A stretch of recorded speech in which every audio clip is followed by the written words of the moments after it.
চরমোনাইয়ের ব্যাপারে শুধু আওয়ামী লীগের দালাল, আওয়ামী লীগের দালাল। আচ্ছা বলেন তো, আওয়ামী লীগের সাথে যারা আন্দোলন করছে, সংগ্রাম করছে, তাদেরকে আওয়ামী লীগের দালাল বলেন। আওয়ামী লীগের সাথে আন্দোলন সংগ্রাম করছে কারা? জামাত।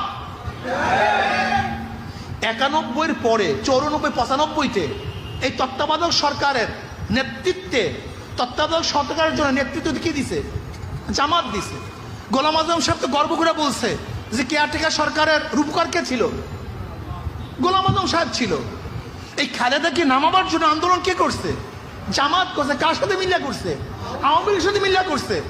আমি তো মনে করি 96-তে যদি আওয়ামী লীগ ক্ষমতায় না আসতো, তাহলে মুসলিম লীগের যে ইতিহাস হইতো, আওয়ামী লীগের একই ইতিহাস হইতো।